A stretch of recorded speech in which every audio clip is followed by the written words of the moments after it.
I'm here with Dr. Anat Loewenstein from the Tel Aviv Medical Center here at COPHy, which is your baby, of course. It is. Thank you so much for having us. And I just want to start off by saying, you're one of the co-founders and a chair of Yes. COPHy. Tell us about what brought this conference on. Well, we realize that there are many topics that are controversial in the field of ophthalmology, and that many meetings are just detailing data on a specific topic, sometimes data from a specific trial, sometimes just a real-world experience.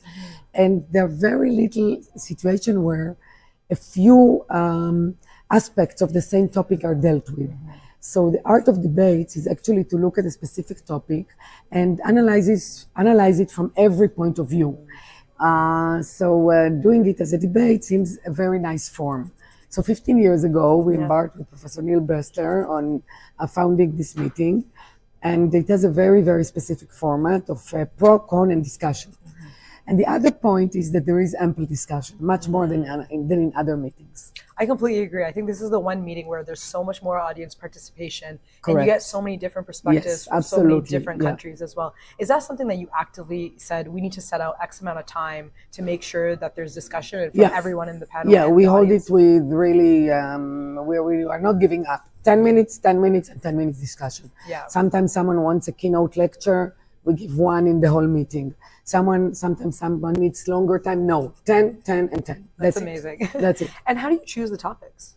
So basically, we know what are the important topics in the field that we are leading. I am doing a lot of medical retina, also surgical. Barry is doing a lot of surgical and medical.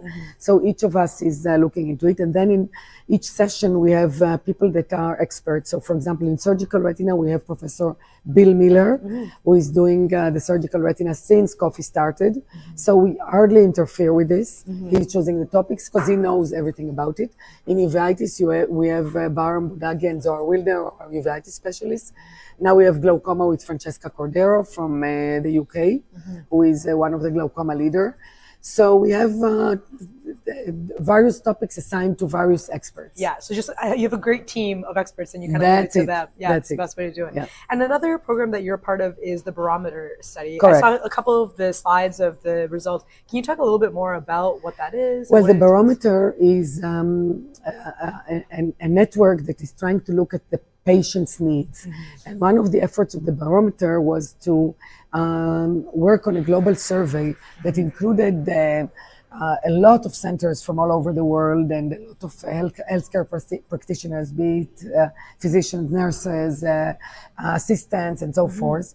And the survey found out many important details, such as the lack of knowledge, of the staff about the system, what are the things that are really disturbing our patients, and so on.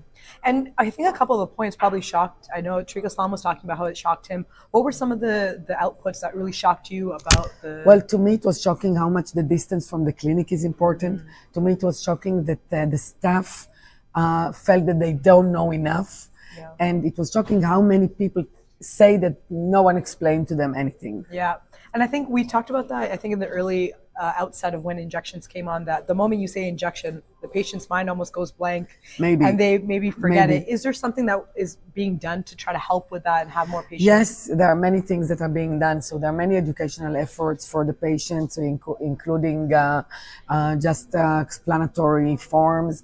There are also little movies that we're working on that are actually showing the patient exactly what is the disease and the treatment. Personally, I'm working with a company that is called GistMD, that is doing personalized cartoons for the patient, and which is very nice. So there are many things. That's really, really cool. And in terms of COPHy for next year and the years coming up, what are some of the plans for how you want to expand it even further? We actually want to keep it that way. We're considering to put maybe another field, maybe oculoplastics, maybe anterior segment that we had in the past. But basically, we want to keep it the same. We want to keep it less than 1,000 participants in a hotel, not in a conference center. 1 or 2 halls, that's it. So we want to keep it very intimate so that we can really focus on the important topics. Yeah, thank you so much for having us. Thank you very much. And thank you so much for tuning in. And we look forward to welcoming you for the next episode. Thank you. ClinicianLink.ai